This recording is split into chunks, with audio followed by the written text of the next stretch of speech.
Welcome to the Human Capital Innovations Podcast, your go-to source for personal, professional, and organizational growth and development.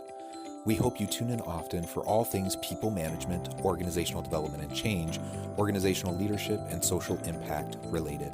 Maximize your personal and organizational potential with Human Capital Innovations Podcast.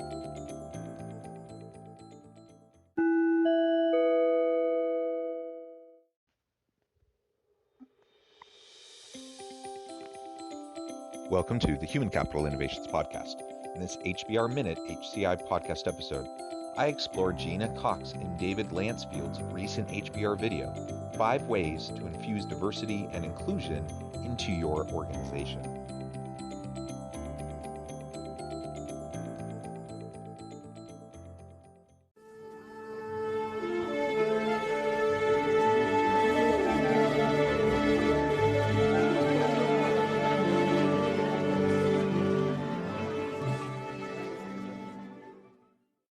Welcome back to the Human Capital Innovations Podcast. It's great to be with you again today for this HBR Minute HCI podcast episode. Today I'll be exploring Gena Cox and David Lancefield's recent HBR video, 5 Ways to Infuse Diversity and Inclusion into Your Organization. Organizational psychologist Gena Cox and leadership coach David Lancefield offer 5 strategies for making more progress in creating a more representative, fair, and high-performing workforce. Thanks for joining me, and I'll catch you on the flip side of this first clip. I think leaders are putting diversity and inclusion into the bucket of special initiatives, the big pledge, the new committee, the new appointment. But this is not a special initiative. This is not something, an adjustment to the business. This is not a side issue.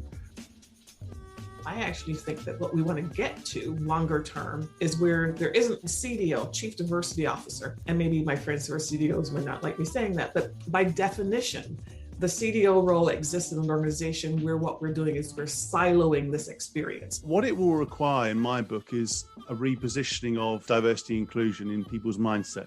We need to change from it being considered a one-off initiative to actually a mindset of infusing diversity and inclusion throughout the organization. So how do we infuse diversity, equity, and inclusion throughout the organization? There is no question that diversity, equity, and inclusion is important, and I think most executives, most leaders will acknowledge that, and most will point to the efforts that they're taking, the focus and the emphasis that they're putting on diversity, equity, and inclusion. But as they mentioned in that opening clip, it's not enough to just set forward a chief diversity officer. The problem with that is you end up having siloed efforts. And in fact, we need to infuse diversity, equity, and inclusion efforts throughout the organization, throughout all levels of management, all levels of leadership. Everyone needs to be held accountable for diversity, equity, and inclusion. And we can't do one-offs. We can't do diversity training. We can't have one discussion and just hope and think that that's somehow going to fix the problem. This has to be a concerted, sustained effort over time. And they're going to lay out 5 different strategies, 5 different approaches that can help us infuse this throughout our organization. Our first solution is to ensure that the CEO positions themselves as the top champion for D&I efforts in the organization. It's not to say that we expect that everything that's happening in that bucket is going to be directly attended to by the CEO.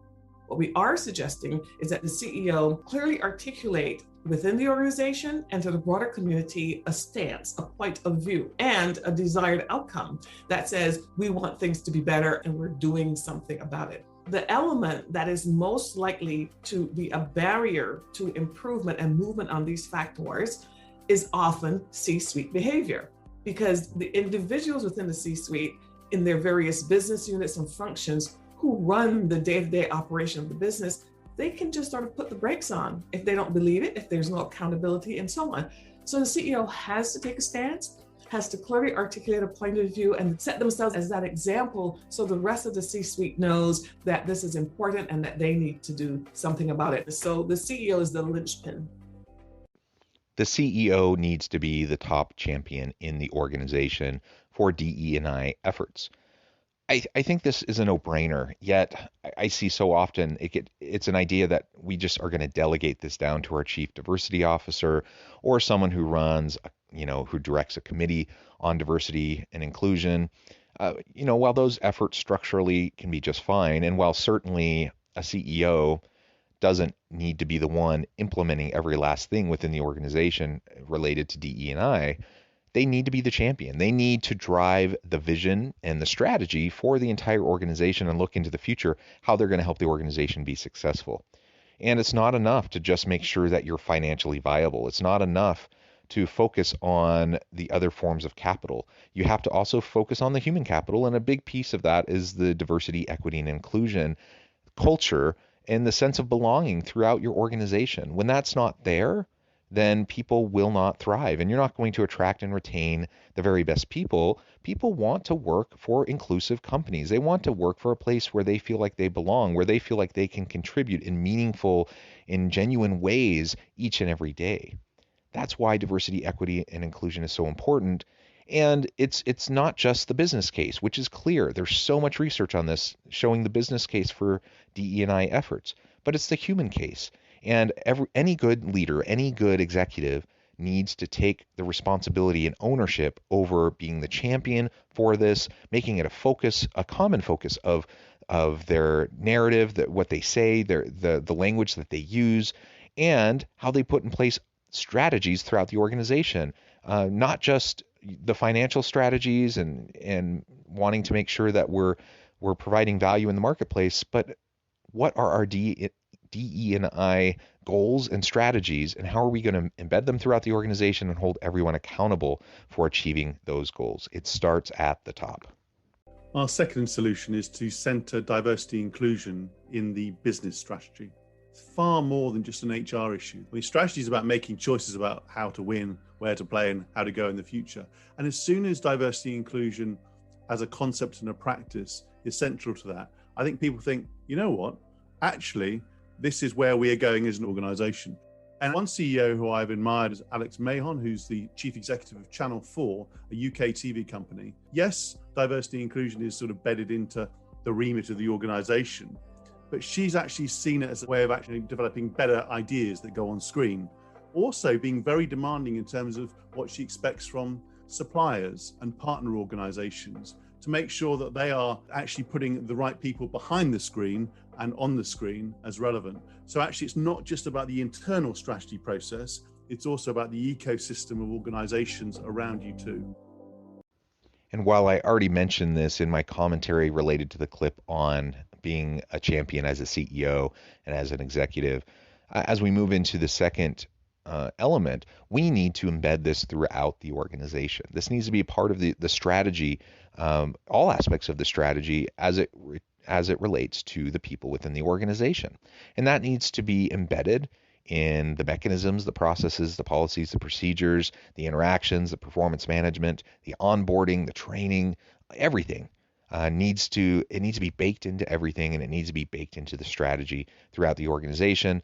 And I really like the example that he shares where one CEO paid so much attention to this, was such a champion for this, and embedded this so much throughout the strategy of the organization that ultimately not only were they really mindful about the employee experience related to DE&I, but they were focused on the experience of workers with their suppliers and their partners and other organizations that they were in various ways affiliated with.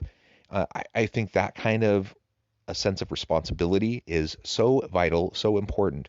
And if we will just pay attention to this and make this a top priority, the amount of change that we can drive within our organization specifically, but within our industries more generally and throughout society, I think is really tremendous. Our third solution is to hold executive leaders accountable for driving D&I outcomes in their organizations. Accountability is essential. You've got to really state the intended outcomes, state who is going to be responsible for that.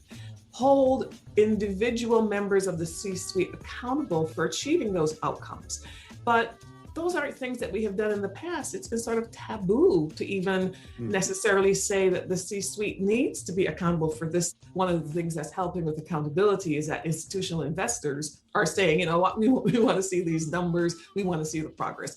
Frankly, that is going to be the thing that will make the biggest difference on this issue. Accountability is essential with any metric, with any strategy, any emphasis within an organization. You have to have accountability, and it has to be clearly communicated, and people need to understand how they're going to be held accountable. And the same is with DE&I. If I want diversity, equity, and inclusion, and to really create a robust culture of genuine belonging and a feeling of belonging amongst my employees and their experience at our company, then I need to clearly articulate the goals, the objectives, the outcomes, and then hold everyone within the organization accountable to achieving those, especially executives and other individuals in leadership roles. If we give lip service to it and we say, this is important to us, this is part of our values, we think this is important, yet then we really seem to make no effort in how we go about our hiring processes, promoting individuals, how we allocate resources and promotional opportunities and training opportunities and development opportunities and such. If it's just lip service, then of course we're not accomplishing much, and people in our teams aren't going to believe it. They're not going to see the value to them in their work life, and they're not going to believe the efforts that we're making, and they're not going to put their time and energy towards it. So when a leader says something, that's important, but when a leader acts, when a leader does something, that's what really drives behavior, not just of them, but of their team and others who observe their behaviors. So we need to hold people accountable. We need to make sure that they know how to achieve and give them the resources that they'll need to be successful, but then hold them accountable. And if there's huge gender disparities or racial ethnic disparities in their teams, that needs to be adjusted, that needs to be fixed, and that's not acceptable. And we need to communicate that, and then we need to hold them accountable. And sometimes that means you have to make a hard choice about letting someone go that you like, who in other ways is a good leader, but they're not meeting those expectations, those goals, those outcomes related to DE&I. You know what? If people really matter within our organizations, then that should matter too. That DE&I effort should, and those outcomes should matter. So if I am good at sales and my sales numbers for my team are up, that's wonderful. We need to drive value in the market. But if I do that at the expense of my people, that's a problem. And we need to hold people accountable.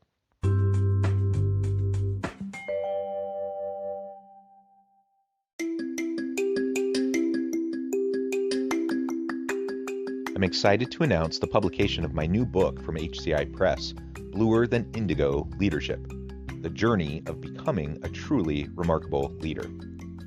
Early in my adult life, I learned about an Asian proverb that translates as bluer than indigo.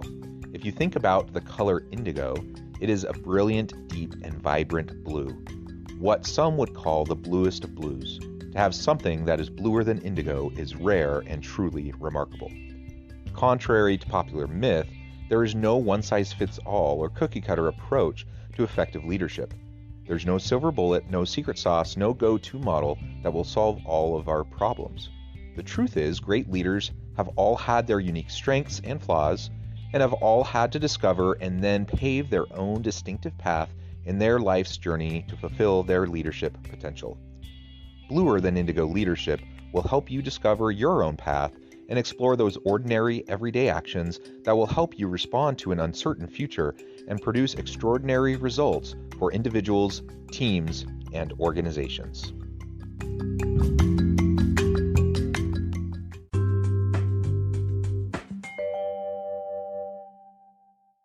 Our fourth solution is to mitigate implicit bias at the systemic level. We've talked about moving on from one-off initiatives, but if you're looking at recruitment, retention, progression, experience, every single part of that needs to work together and well. So if you are a leader in the organization, you have to look at and understand, where are there systemic biases that may prevent somebody entering the organization, progressing, having a great experience, and actually looking at the whole system and identifying interventions that you can make to change that. And I use the word intervention very carefully. You do have to positively intervene to change things. We need to better understand our own implicit biases, and we need to understand structural limitations and constraints around our DE&I efforts.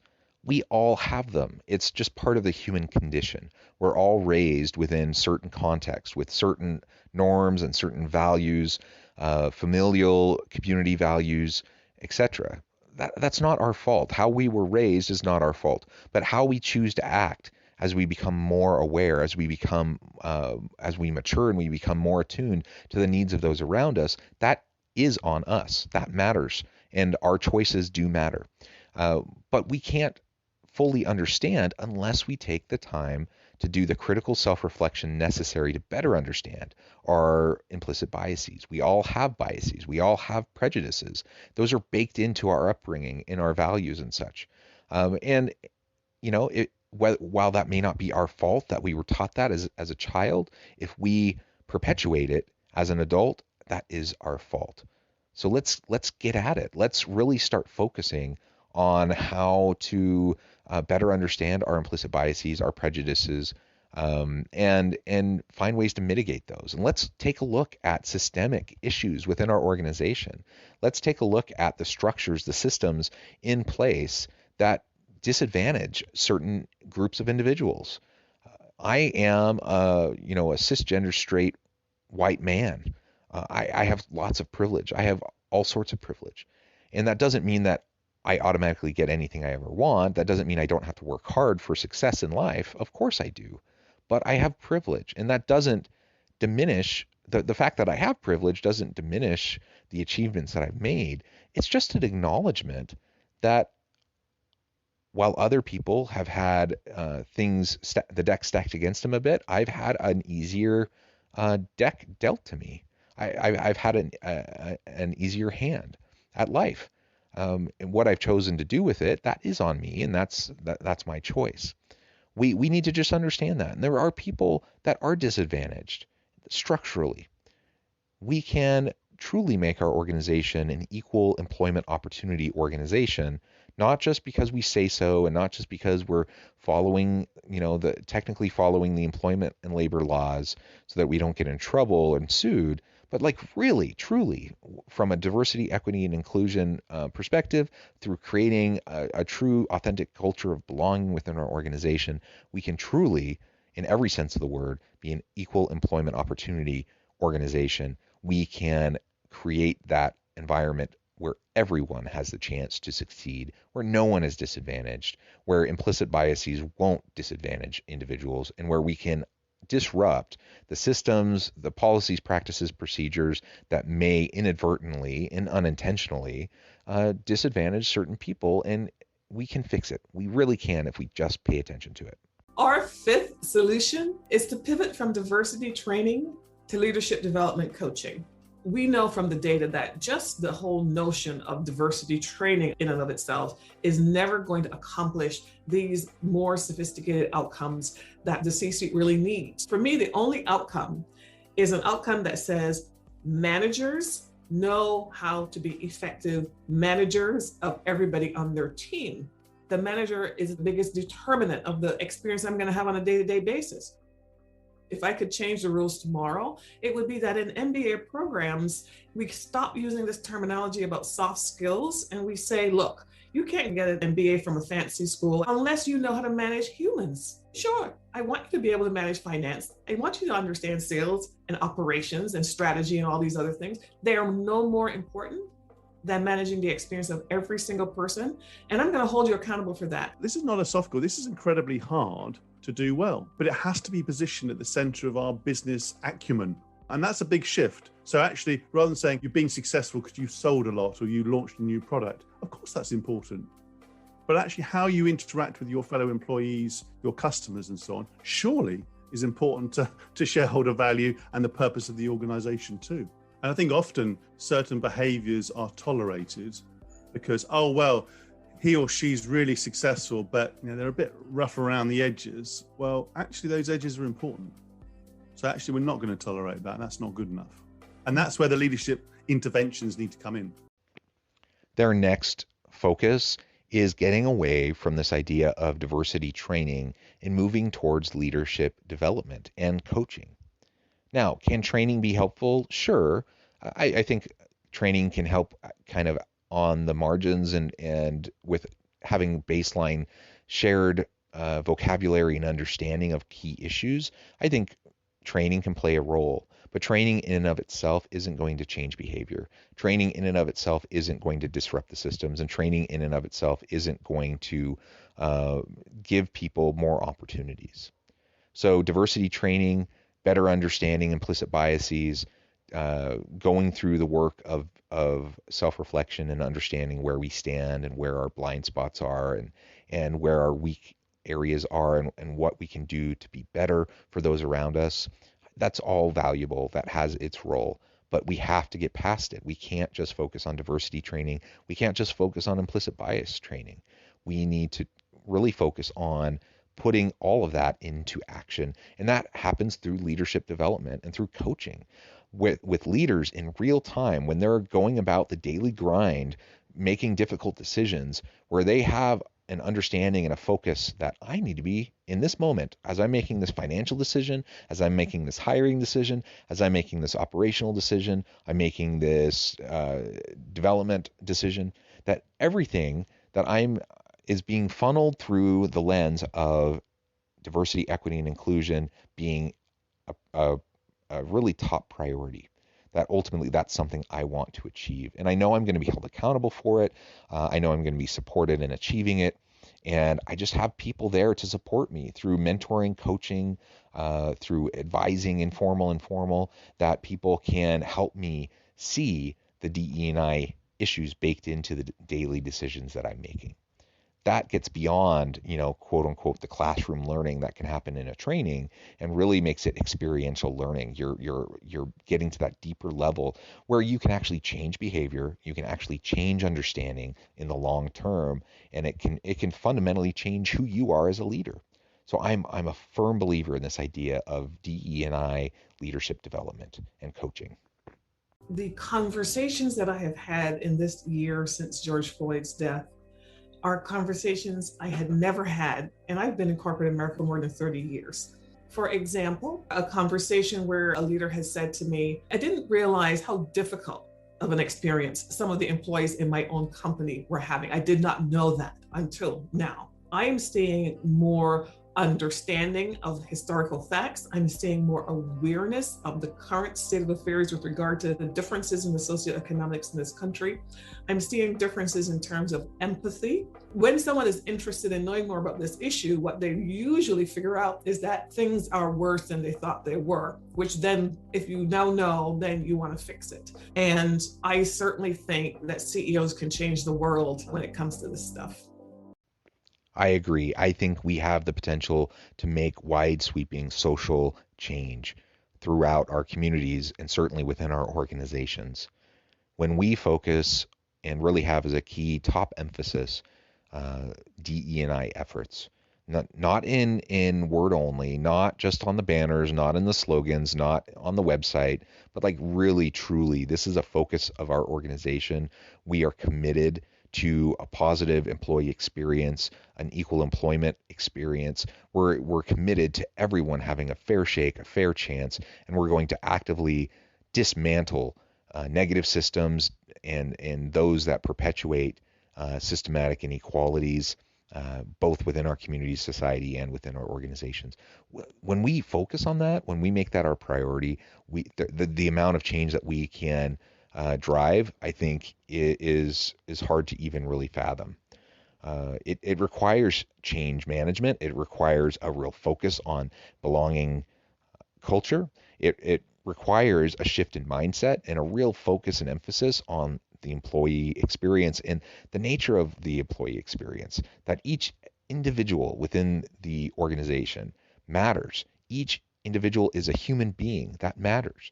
So not just human capital from the aggregate, looking at kind of those big level metrics and saying, yeah, our human capital, blah, blah, blah, it's improved in this way and that way. But I'm talking about not just at the the macro systems level, but all the way down to teams and individuals, that we care about them genuinely, sincerely, that they matter to us, that we want them to feel a part of our organization. When we take that approach, and when we take that responsibility and hold ourselves accountable and each other accountable as leaders within our organizations to make it happen, what we can drive in terms of positive social change, I think, is beyond bounds. Thank you for joining me for this episode of the Human Capital Innovations Podcast. As always, I hope you stay healthy and safe. I hope you find meaning and purpose at work each and every day. And I hope you have a great week.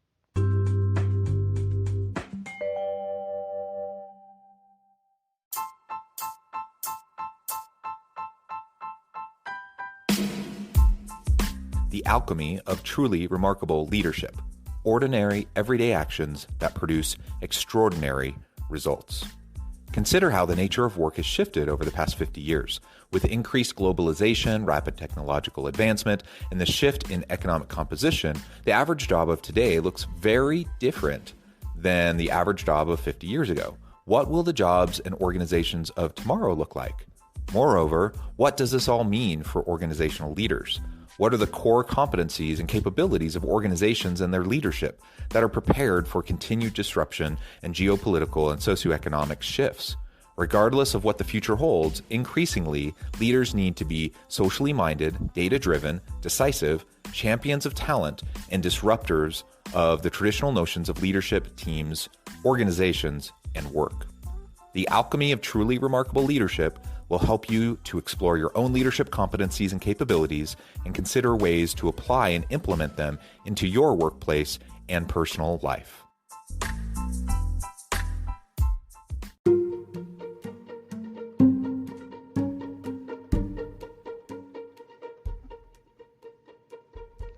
Check out Human Capital Innovations magazine, Human Capital Leadership. Human Capital Leadership is a free, interactive e-magazine with the mission to help individuals, leaders, and organizations find innovative approaches to maximize their human capital potential. We publish issues quarterly in August, November, February, and May. Take a look at the latest issue and let us know what you think.